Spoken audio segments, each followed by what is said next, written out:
1초에 5천 유로. 여러분이 지금 이 영상을 보는 동안에도 프랑스의 빚은 계속 불어나고 있습니다.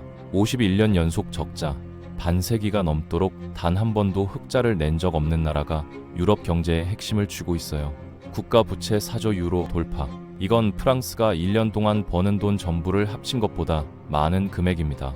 총리는 2022년 이후로 5번이나 바뀌었고, 개혁하려고 하면 300만 명이 거리로 쏟아져 나와요. 신용등급은 역사상 최저로 추락했고, 이제 프랑스가 돈을 빌리는 비용이 유럽의 문제아로 불리던 이탈리아와 같아졌습니다. 만약 이 나라가 무너지면 그리스처럼 구제금융을 받으면 되지 않냐고요?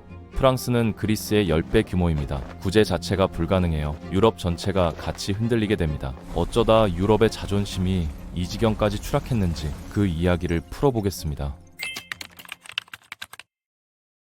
사실 프랑스는 한때 전 세계가 부러워하는 복지 천국이었습니다. 병원에 가면 국가가 치료비를 내주고, 직장을 잃으면 정부가 생활비를 대신 주고, 나이가 들면 넉넉한 연금이 기다리고 있었죠. 아이가 태어나는 순간부터 대학교를 졸업할 때까지 교육비는 전액 무료였습니다. 국가가 국민의 삶 전체를 책임지겠다는 약속이었고, 이게 프랑스인들의 정체성 그 자체가 됐어요. 수십 년간 이 시스템은 정말 잘 굴러가는 것처럼 보였습니다. 경제는 빠르게 성장했고, 국민들의 생활 수준은 높았고, 프랑스는 독일 바로 다음 가는 유럽의 경제 강국으로 우뚝 섰죠. 자본주의와 복지국가를 동시에 성공시킨 모범 사례라며 전 세계가 프랑스 모델을 연구했습니다. 다만 이 화려한 시스템에는 아무도 말하지 않는 비밀이 하나 있었습니다. 돈이 부족했다는 거예요. 세금은 이미 유럽에서 손꼽힐 만큼 높았는데, 그래도 복지 비용을 감당하기엔 모자랐거든요. 그래서 프랑스 정부는 해마다 빚을 냈습니다. 1974년부터 시작해서 50년이 넘도록 단 한 해도 빠짐없이 적자 재정을 운영했죠. 적자가 예외가 아니라 규칙이 된 겁니다. 처음에는 이게 큰 문제처럼 보이지 않았습니다. 빚을 내서 경제를 키우면 나중에 그 성장으로 빚을 갚으면 되니까요. 당시 프랑스 경제는 탄탄했고, 일하는 젊은이들이 넘쳐났고, 세금을 꼬박꼬박 내는 사람이 충분했기 때문에 넉넉한 복지 혜택도 버틸만 했습니다. 국민들은 국가가 모든 걸 해결해 줄 거라고 믿었고, 정치인들은 그 기대에 부응하며 약속을 쌓아갔죠. 문제는 시간이 흐르면서 이 약속을 지키기가 점점 더 어려워졌다는 겁니다. 1990년대만 해도 은퇴자 1명을 현역 노동자 5명이 부양하는 구조였어요. 5명이 세금을 내서 1명의 연금을 책임지는 방식이었죠. 그런데 20년이 흘러 2000년대가 되자 이 비율이 셋으로 줄어들었습니다. 연금과 의료비가 국가 예산을 점점 더 많이 잡아먹는데, 이걸 감당할 세금을 내는 사람은 계속 줄어드는 상황이 벌어진 겁니다. 보통이라면 이 정도 불균형이 나타나면 어느 나라든 비상등이 켜집니다.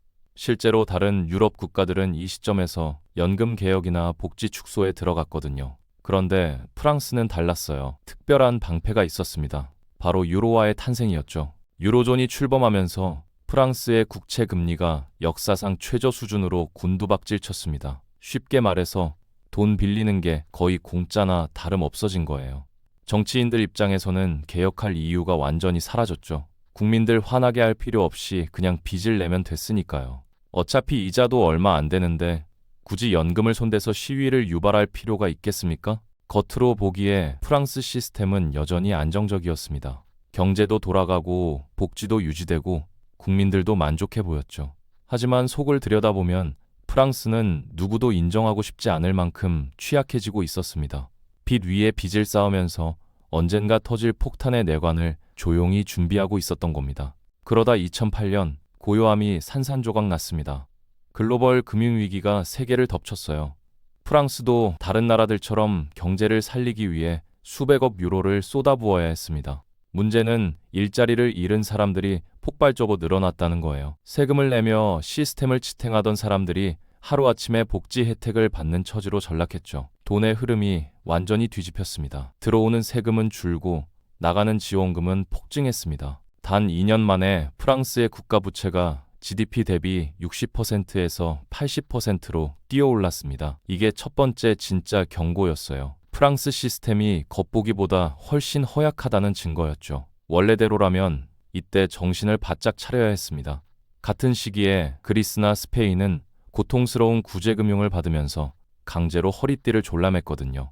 국제통화기금과 유럽연합이 들어와서 연금을 깎고 공무원을 줄이고 복지를 축소하도록 압박했습니다. 그런데 프랑스는 신기하게도 그 레이더망을 슬쩍 피해갔습니다. 워낙 경제 규모가 크다 보니 당장 위기라는 인식이 없었고 유럽중앙은행이 금리를 더 낮춰버리면서 빚내기가 다시 쉬워졌거든요. 개혁해야 한다는 압박감이 사라졌습니다. 그래서 프랑스는 재정을 조이는 대신 오히려 빚을 더 냈습니다. 싼 이자로 돈을 빌려서 일단 눈앞의 문제를 덮어버린 거죠. 하지만 상황은 예전과 같지 않았습니다. 인구는 빠르게 늙어가고 있었고 일하는 사람은 계속 줄어들었고 공공지출은 매년 커지기만 했거든요. 정치인들은 같은 도박을 반복했습니다. 어차피 이자가 싸니까 일단 빌리고 보자. 개혁은 다음 정부가 알아서 하겠지. 빌리고 약속하고 또 빌리고. 해가 갈수록 시스템은 더 취약해졌지만 아무도 폭탄 해체에 나서지 않았습니다. 이 도박은 꽤 오래 먹혔습니다. 그러다 모든 게 무너졌어요. 코로나가 터진 거죠. 팬데믹이 경제를 얼려버리자 프랑스는 또다시 천문학적인 돈을 풀어야 했습니다. 휴업 지원금, 기업 구제, 긴급 의료비로 수천억 유로가 쏟아져 나갔습니다. 정부가 보장하는 대출, 실직자 생활 지원, 병원 긴급 예산까지 감당해야 했죠. 먼지가 가라앉고 나니 숫자가 충격적이었습니다. 국가 부채가 GDP의 110%를 돌파해 있었거든요. 제2차 세계대전 이후 처음으로 프랑스가 1년치 국민소득보다 더 많은 빚을 지게 된 겁니다. 이 순간 모든 환상이 깨졌습니다. 프랑스 부채 위기는 더 이상 먼 미래의 가능성이 아니라 코앞에 닥친 현실이었죠. 사실 프랑스의 복지 시스템은 이미 오래전부터 지속 불가능한 상태였습니다. 끊임없이 빚을 내지 않으면 굴러갈 수 없는 구조였죠. 수십 년간 쌓인 적자가 시스템 자체에 녹아들어 있었는데 팬데믹이 마지막 한 방을 날린 셈입니다. 평온한 시절은 끝났고 남은 건 끝이 보이지 않는 추락뿐이었습니다. 프랑스는 이제 완전히 그 소용돌이에 빨려 들어갔어요. 지금 프랑스가 직면한 문제는 단순히 빚이 많다는 게 아닙니다. 하강 나선에 갇혔는데 아무도 빠져나오는 방법을 모른다는 거예요. 프랑스 복지국가는 완전히 다른 시대에 설계됐거든요. 돈 빌리는 게 거의 공짜이고 경제가 폭발적으로 성장하던 시절이었죠. 그런데 그 세상은 이제 사라졌습니다. 금리는 오르고 경제 성장은 둔화되고 의료비와 연금과 각종 수당을 감당하는 비용이 갑자기 훨씬 무거워졌습니다. 여기서 프랑스가 특히 심각한 이유가 드러납니다. 선진국 중에서 공공부문에 가장 많은 돈을 쓰는 나라거든요. 프랑스 경제가 1유로를 벌면 그중 57센트가 공공부문으로 들어갑니다. 거의 60%에 가까운 돈이 정부 손을 거쳐 나가는 거예요. 작년 프랑스 재정 적자가 1670억 유로였는데 이 중 500억 유로 이상이 학교나 병원이나 도로에 쓰인 게 아니었습니다. 공공부문 지출이지만 미래 투자가 아닌 순전히 이자 비용으로 나갔죠. 과거에 빌린 돈의 대가를 갚느라 새로운 투자는커녕 빚 이자만 내고 있는 상황인 겁니다. 어제의 약속을 지키느라 오늘의 미래를 저당 잡히고 있는 셈이죠. 다 합산하면 프랑스는 경제가 생산하는 것보다 약 6%를 더 쓰고 있습니다.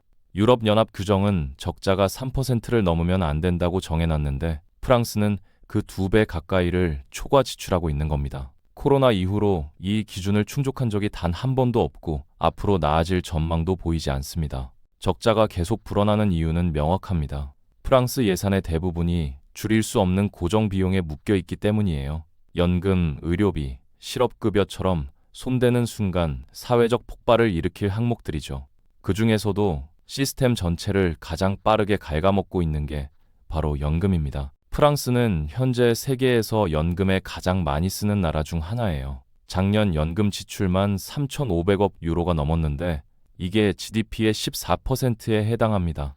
유럽 연합 평균이 10%인 걸 생각하면 엄청나게 높은 수준이죠. 비교해보면 프랑스가 교육, 국방, 교통에 쓰는 돈을 전부 합친 것보다 연금이 더 많습니다. 그런데 진짜 문제는 연금 규모만이 아닙니다.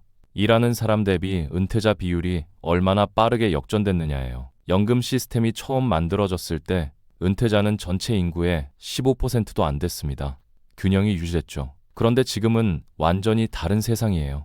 그 비율이 22%까지 치솟았고 2050년이면 거의 30%에 육박할 전망입니다. 국민 3명 중 1명이 은퇴자가 되는 겁니다. 게다가 사람들이 훨씬 오래 살게 됐습니다. 오늘날 프랑스 국민의 평균 수명은 50년 전보다 약 11년이나 늘었어요. 이건 연금을 10년 넘게 더 지급해야 한다는 뜻이고 의료비도 그만큼 더 들어간다는 의미죠. 애초에 시스템이 감당하도록 설계된 기간보다 한참 긴 겁니다. 솔직하게 말하면 프랑스 연금 시스템은 전형적인 돌려막기 구조와 비슷합니다. 미리 적립해뒀다가 나중에 돌려주는 방식이 아니에요. 지금 일하는 사람들이 낸 돈이 바로 지금 은퇴한 사람들 통장으로 들어가는 거죠. 들어오는 족족 나가는 구조인데 돈을 내는 사람은 계속 줄고 받는 사람은 계속 늘어나고 있습니다. 이러면 결국 어떻게 되겠습니까? 언젠가는 막을 돈이 없어지는 겁니다. 참 생각할 게 많아지는 대목이죠. 설상가상으로 남아있는 노동자들마저 예전만큼 생산성이 나오지 않습니다. 한때 유럽 최고 수준이었던 프랑스의 노동 생산성이 최근 몇 년 새 눈에 띄게 하락했습니다. 이유 중 하나는 젊은이들이 학교에 더 오래 머물기 때문이에요. 취업시장에서 경쟁력을 갖추려고 석사, 박사까지 따는데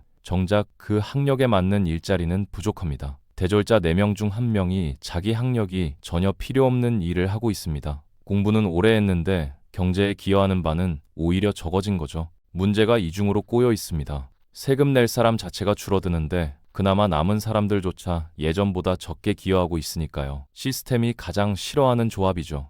부양해야 할 사람은 늘고 부양할 능력은 떨어지고 이 간극을 메우는 건 오직 빚뿐입니다. 중요한 건 프랑스 사람들도 이 상황을 다 알고 있다는 겁니다. 이대로는 못 간다는 걸 모르는 국민이 없습니다. 경제학자들이 매일 경고하고 투자자들도 위험 신호를 감지하고 심지어 정부조차 인정해요. 그런데 지도자들이 고치려고 할 때마다 나라 전체가 폭발합니다.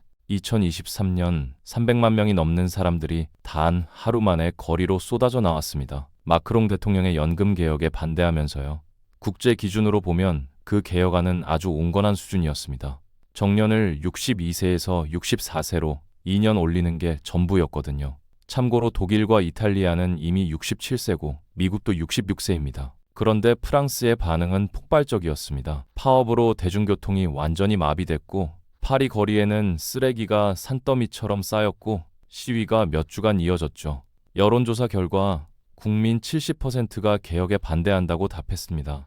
경제학자들은 거의 만장일치로 이 개혁이 필수라고 말했는데도 말이죠. 의회가 계속 저항하자 마크롱은 결국 헌법의 특별 조항을 발동해서 법안을 강제 통과시켰습니다. 민주적 절차를 우회한 거죠. 상황을 진정시키기는커녕 분노만 더 키웠습니다. 대통령 지지율이 바닥으로 추락했고 내각은 불신임 투표에서 단 9표 차이로 간신히 살아남았습니다. 결국 개혁은 법적으로는 통과됐지만 정치적으로는 엄청난 대가를 치렀어요. 마크롱의 정당은 의회 과반 의석을 잃었고 정부는 큰 변화를 밀어붙일 힘을 상실했습니다. 이제 어떤 제안을 내놔도 협상에 빠지고 반대에 막히고 시작도 하기 전에 멈춰버립니다. 이건 마크롱만의 문제가 아닙니다. 역대 모든 대통령이 연금에 손대려 할 때마다 똑같은 벽에 부딪혔거든요. 매번 거리가 인파로 들끓고 파업이 터지고 개혁안은 물타기 되거나 아예 폐기됐죠. 이게 프랑스 시스템의 치명적인 함정입니다. 개혁이 절실하게 필요한데 시도만 하면 정치적 반발이나 대규모 시위에 막혀버립니다. 2022년 이후로 프랑스는 벌써 총리를 5번이나 갈아치웠습니다. 어떤 개혁도 뿌리를 내리지 못하고 있어요. 일반 국민들한테는 끝없는 기시감이죠. 한 정부가 약속을 하면 다음 정부가 찢어버리고 파업은 반복되고 연금은 계속 불안하고 생활비만 올라갑니다. 투자자들이 이 상황을 예의주시하고 있습니다. 늘어나는 부채, 고령화되는 인구, 행동 능력을 상실한 분열된 정부, 이 모든 걸 보면서 신뢰가 서서히 무너지고 있어요. 이건 엄청난 변화입니다. 수십 년간 프랑스는 유럽에서 가장 안전한 투자처 중 하나였기 때문이죠. 독일 다음가는 거대하고 생산적인 경제, 프랑스에 돈을 빌려주는 건 위험이 거의 없다고 여겨졌습니다. 그런데 위험 신호가 나타나기 시작하면 상황이 달라집니다. 빚을 내는 게 더 이상 싸지 않습니다. 그래서 프랑스 금리가 오르는 겁니다. 투자자들이 그 위험을 감수하는 대가로 더 높은 수익을 요구하고 있죠. 프랑스는 이미 그 악순환에 들어섰고 고리가 점점 더 조여오고 있어요. 이런 경고는 더 이상 학자들의 논문이나 연구 보고서에만 나오지 않습니다. 투자자들이 가장 먼저 확인하는 곳에서 직접 나타나고 있습니다. 바로 신용평가사들이죠. 어떤 나라에 돈을 빌려주는 게 얼마나 안전한지, 또는 위험한지 판단해주는 기관들이 프랑스 신용등급을 근현대 역사상 가장 낮은 수준까지 끌어내렸습니다. 신뢰가 무너졌고 시장이 증거를 보여주고 있습니다. 사상 처음으로 프랑스가 돈을 빌리는 비용이 이탈리아와 같아졌어요. 이탈리아는 오랫동안 유럽의 재정 문제아로 불렸던 나라입니다. 그런데 이제 프랑스가 그 수준까지 내려온 거죠.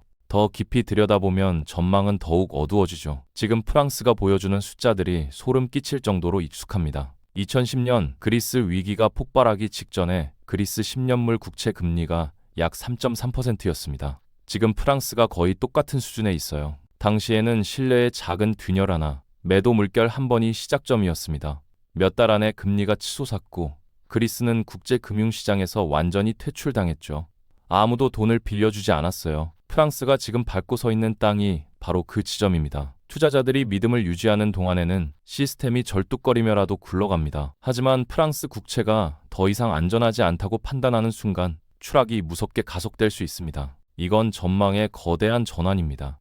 유로존에서 두 번째로 큰 경제가 흔들리기 시작하면 파리의 투자자들만 겁먹는 게 아닙니다. 유럽 통합 프로젝트 전체가 불안정해 보이게 됩니다. 여기서 진짜 문제가 드러나죠. 프랑스는 그냥 작은 나라가 아닙니다. 유로존 전체 경제의 20%를 차지하고 있어요. 만약 심각한 문제에 빠지면 구제하는 게 어려운 정도가 아니라 3조 3천억 유로가 넘는 부채 더미 앞에서 불가능에 가까울 수 있습니다.